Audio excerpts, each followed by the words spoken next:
This last Sunday, we had an important announcement for our whole church that we wanted to make sure got to you if you missed Sunday.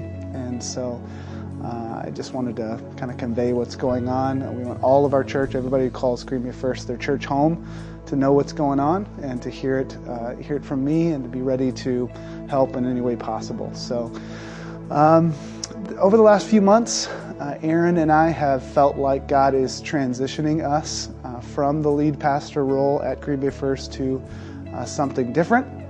And so I know that can be shocking, and it might feel like you're being hurt or betrayed, but I just want to tell you kind of the story of how that happened and where we're at and what we're doing going forward, so that you can be ready for all of that. So last November, we were fasting. I was fasting for 14 days, and I was praying. Basically, I was thanking God for the incremental growth He's brought to Green Bay First over the last few years, but I was asking God for a leap forward in 2017 in finances and people and reaching the lost, the whole thing. And as I was praying and fasting, I felt like the Lord spoke to me very clearly and just said, Jake, what if that leap forward you're asking for, that leap forward I have planned for Green Bay First, doesn't include you? And so I was immediately like, well, that's not God, right? Must not be God. How could it not include me? And so I prayed against it. Prayed that whatever that thought was, wherever it was coming from, would go away. I talked to Erin about it, and she said, hey, we're not leaving Green Bay. We're never leaving Green Bay. Two of our kids were born here. We love it here. And I said, hey, I'm with you on that, but here's what God is kind of speaking to me. So I just prayed for a while, and from that moment, just felt like God put this stirring in my heart. And so I haven't slept well for the last few months, and just couldn't shake this stirring. And so I kind of sought outside counsel, some mentors, some other pastors, and just asked them and explored the idea that, maybe I'm depressed, maybe I'm stressed, maybe it's a demonic attack or something like that. And so we kind of explored those things and didn't feel like that was what was happening. And so then I began to pray some more and asking God practically what that could mean. What does it mean that a leap forward at Green Bay First doesn't include Jake Mills? And so as I was praying about that, I really felt like the Lord led me to the idea of our church, Green Bay First, and a sister church, New Freedom Church, becoming one on the west side of Green Bay and becoming a much healthier new creation. And not that Green Bay First would take over New Freedom or New Freedom would take over Green Bay First, but that we would create something new, that maybe God was creating something new. And that would make sense as to why I would have to move out of the way, because He was calling maybe Pastor Jimmy of New Freedom Church to be the pastor of that new church. And so as I prayed about that, I'll be honest, I wept. I fought it. I prayed against it. Again, I talked with Erin, and Erin said, you're wrong. We're not moving. This is not what we're doing. And she goes, Jimmy needs to move. And I'm like, well, that's not really what God is saying. And so we just continued to pray and continued to seek God's face for that. And then in December, I just felt like the Lord said, hey, you know that this is me. You know that I'm speaking this. You need to at least consider it, and you need to take a step of obedience. You need to obey. And so I thought, well, I don't want to leave. I love Green Bay First. I love Green Bay. I love what's going on. In this process, I've prayed to God, like, seriously? After all we've been through over the last 4 years and the success we're seeing, now I have to leave? Like, come on, this can't be right. And so that's kind of where I was at, but I felt like I needed to take a step of obedience. And so I just decided to take the smallest, most insignificant step of obedience I could take. I could have sent my resume out to a whole bunch of districts, Assembly of God districts, and I feel like I would have gotten a position pretty quick, but that's not what I was looking for. I didn't want to leave. And so I decided just to send my resume to a staffing firm that staffs for churches. And so in doing so, I was thinking that these churches are large churches, and the staffing firm doesn't accept very many candidates. And so I told Aaron it's a 1% chance that they're even interested in me, and I can kind of check the box of obedience, but stay at Green Bay First. And at this time, I was thinking maybe God was kind of having me look around and stirring my heart to look around, only to then close doors and solidify my calling to Green Bay, and that was our prayer. And so I thought that maybe this is what God's doing. And so I submitted my resume to them. To our surprise, they were interested in making me a candidate at the staffing firm. Once that happened, then churches began to contact us, or the staffing firm began to pair us with churches to consider. In every situation that was like that, I just was against it and told the people, I'm not even sure I'm supposed to transition, and I don't think I'm a fit. And with everyone, the door would close, and I would feel like, okay, I'm going to get to stay at Green Bay First. And in January, I brought Pastor Jimmy of New Freedom Church into the process just as a friend. We've been good friends for all 4 years that I've been here in Green Bay.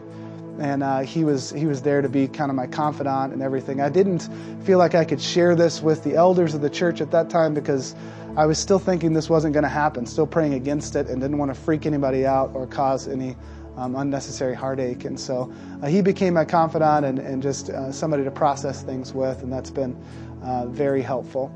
There was a large church that was interested in us. We became one of their final candidates, and I remember last month I was talking with them on the phone, and I'm still praying against this whole idea at this time. And the guy just says, hey, we're a big church of 1,800, staff of 30. We really like you. We really think you're the best candidate we have, and yet we can't reconcile this idea that you'll go from a church of 300 to a church of 1,800. And I remember just smiling and laughing and just telling the guy, like, me either. Like, I don't see how this could be God either. I don't think it's God. And so got off the phone, called Aaron, and said, I think God is maybe closing this door, and we're going to get to stay in Green Bay, and it's all going to be okay. But a couple days went by, and that stirring never left, and the Lord was saying, no, you still need to be obedient. And so we were candidates for 2 other churches, one in Toledo and one in Illinois, and we just felt like the Lord said to take, just follow the path, follow the rabbit hole wherever it went, one step at a time. And so the next step with the Illinois church was to drive down and visit them. And so a few weeks ago, we drove down for a Thursday, Friday with them. And on the way there, it's about a 5-hour drive. Aaron and I were talking about how this is not God, that here are the reasons. And Aaron's still saying it's not God at this point. And I'm saying I'm with you. I just want to follow God's voice. And so we went, and we had a great time. And we felt like we clicked. We felt like we gave them every opportunity to not like us, to not like me, and yet God still led them to like us. And on the way back, we just were talking, and Aaron said, I know it's weird, but I've done a 180. Like, I believe that this is the church, and God wants us to go there, and I'm heartbroken, and we cried, and I said, you might be right, but I'm not ready to say that, but I am ready to say that God is going to transition us, that I'm ready to accept that. And so in that conversation, we decided that to withhold this information from the elders at this point would be self-serving, because we feel confident about what God is doing, even if at that time we didn't know where we would go and what would happen. And so that was Saturday. Sunday was service, and Monday we had a regularly scheduled elder meeting. I told the elders this whole story, and they said that they were obviously heartbroken and sad and all that, but that they believed that I was following God's will, and that they would support me in any way that they could. And so I also went and met with the New Freedom elders that night, and then a week later our boards met together and discussed the idea of us possibly becoming one church and what that would look like. And there are a lot of unknowns in that. I believe that it's God's will, and yet I'm not the only one involved in this, and I don't claim to be. Not to mention I have been wrong before, and I can be wrong again, and God can still work through that even when we make mistakes. But I believe it's God's will as much as I can. But the elders have decided that we should move forward in the process to a certain extent and have a joint service. And everybody's excited about that. We don't know all the answers by any means. We don't understand everything that's going to happen, and there's a lot of ways this could get messed up. And we just want to explore God's will as a leadership of Green Bay First and New Freedom Church, explore God's will through this process. We want to hear from you, and so we've got some things planned over the next few weeks and months to hear from you, to get questions, to hear what you think about all this. And Elder Greg's going to tell you a little bit more about that in a minute. But I just want to kind of sum up by saying this. I love you, and I do not want to leave, and yet I believe that God is leading us away. I'm to a point where I believe that to stay would be good, that God would bless and we would reach some people, but it wouldn't be God's best for this church or for my family. So I'm excited about what God has in store. That Illinois church called us earlier this week. We've been praying. They made an offer and we accepted. So we believe God is leading us to Illinois. It's not a for sure thing yet. We are going for a congregational vote in the next few weeks. But I just want you to know that I love you, and I've never looked for a job in 4 years here, never looked for a pay raise or anything like that, because my desire and Aaron's desire is to stay in one place, and we're begging God that this next transition is that for us. But here's the thing, transition sometimes can be scary. I get that. There are different ways to do transition. Sometimes a pastor will get up and announce he's leaving and then never be back again, leave that day, resign that Sunday. That's not what's happening here. I'm not mad. I'm not hurt. I'm not running away. I'm not going to be gone in 2 weeks. I'm going to be here for this transition as much as I possibly can, to be a resource to you, to guide you through this as much as the elders want me to.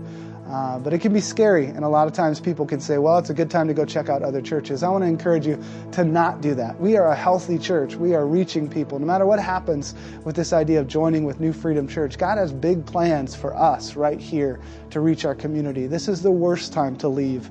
And so I want you to commit to yourself and to God to stick around and to be a help and to help lead through this transition. I love you. And I'm available to talk to you if you want. It's okay to be mad. It's okay to be hurt. Just know that I love you, and I'm just trying to follow God's will for my life. Hello, I'm Greg Piarki, a board member here at Green Bay First. Like Pastor Jake said, transitions are not easy. We trust him and love him and want Pastor Jake and his family to be in God's will. We also believe God has big things in store for Green Bay First. So while this is difficult personally, we believe God is in it. As the next phase of this transition, we believe God may be leading our church in the direction of partnering with New Freedom Church in Howard. Like Pastor Jake said, there are a lot of unknowns in this process. Toward that end, Green Bay First will host a joint service Sunday, April 23rd at our normal time. This gives both congregations plenty of time to be praying about this, seeking confirmation or closed doors, and courage to proceed whichever direction the Lord leads. We'll then have a question and answer session for Green Bay First that same evening for follow-up questions and feedback. So please be patient and prayerful during this time, both for the Mills family and for your church family here at Green Bay First.